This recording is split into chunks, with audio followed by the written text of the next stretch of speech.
राधे राधे। मेरा नाम है निकिता शर्मा और आप सभी का स्वागत है श्रीमद् भागवत गीता की इस श्रृंखला में। पिछले श्लोकों में हमने समझा कि कुछ लोग अहंकार और दंभ से अभिप्रेरित होकर धर्म ग्रंथों की आज्ञाओं के विरुद्ध कठोर तपस्या करते हैं। कामना और आसक्ति से प्रेरित होकर वे न केवल अपने शरीर के अंगों को कष्ट देते हैं, बल्कि मुझे, जो उनके शरीर में परमात्मा के रूप में स्थित रहता है, उसको भी कष्ट पहुंचाते हैं। ऐसे मूर्ख लोगों को पैशाचिक प्रवृत्ति वाला कहा जाता है। चलिए आज बढ़ते हैं अगले श्लोकों की ओर। श्रीमद् भागवत गीता के 17वें अध्याय के 7वें श्लोक में कहा गया है, आहारस्त्वपि सर्वस्य त्रिविधो भवति प्रियः यज्ञस्तपस्तथा दानम तेषाम भेदमिमं शृणु। अर्थात यहाँ तक कि प्रत्येक व्यक्ति जो भोजन पसंद करता है वह भी प्रकृति के गुणों के अनुसार 3 प्रकार का होता है। यही बात यज्ञ, तपस्या तथा दान के लिए भी सत्य है। अब उनके भेदों के विषय में सुनो। प्रकृति के भिन्न भिन्न गुणों के अनुसार भोजन, यज्ञ, तपस्या और दान में भेद होते हैं। वे सब एक से नहीं होते।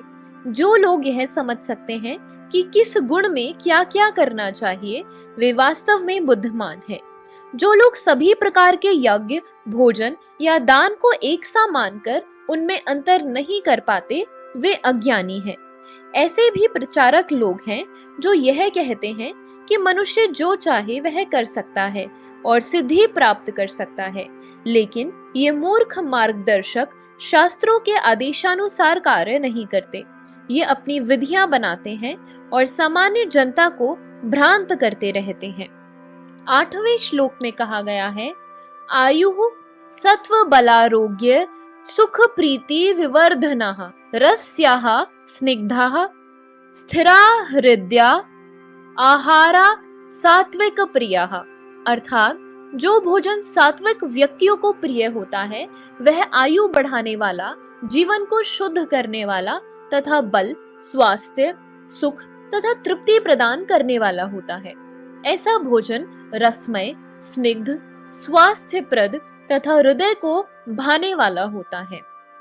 9वें श्लोक में कहा गया है, कट्व मल्लवणात्युष्ण तीक्ष्ण रूक्ष विदाहिनः आहारा राजसस्येष्टा दुख शोकामय प्रदाः। अर्थात अत्यधिक तीक्त, खट्टे, नमकीन, गरम, चटपटे, शुष्क तथा जलन उत्पन्न करने वाले भोजन रजोगुणी व्यक्तियों को प्रिय होते हैं। ऐसे भोजन दुख, शोक तथा रोग उत्पन्न करने वाले हैं। 10वें श्लोक में कहा गया है, यात यामम गत रसम पुति परयुषितम च यत उच्छिष्टमपि चामेध्यम भोजनम तामस प्रियम।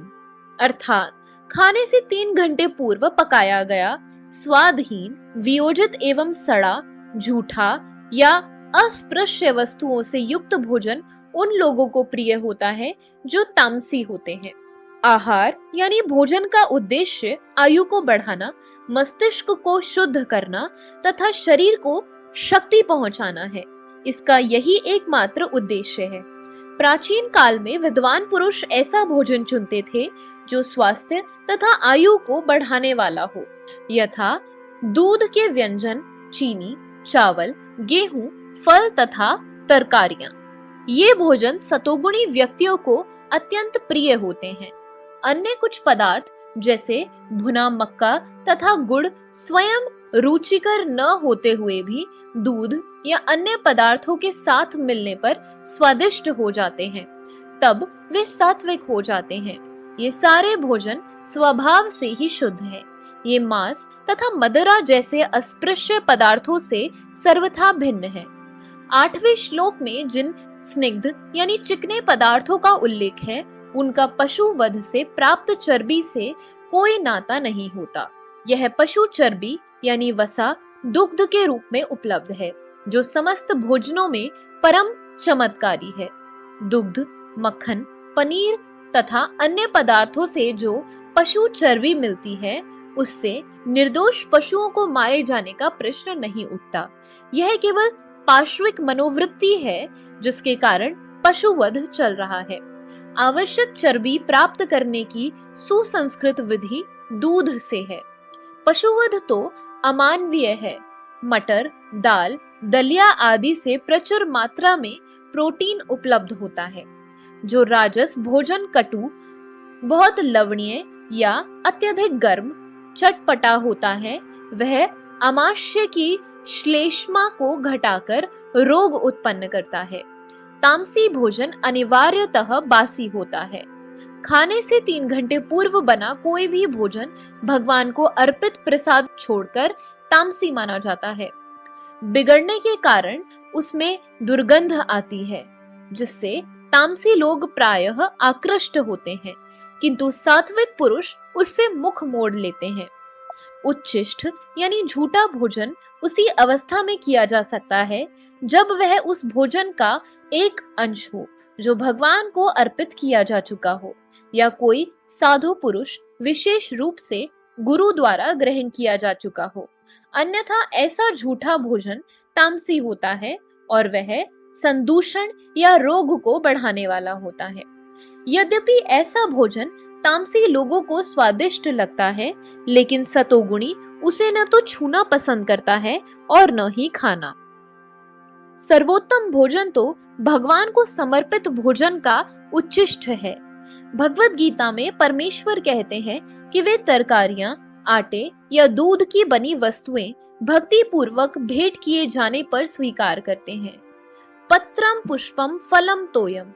निसंदेह भक्ति तथा प्रेम ही प्रमुख वस्तुएं हैं जिन्हें भगवान स्वीकार करते हैं, लेकिन इसका भी उल्लेख है कि प्रसादम को एक विशेष विधि से बनाया जाए।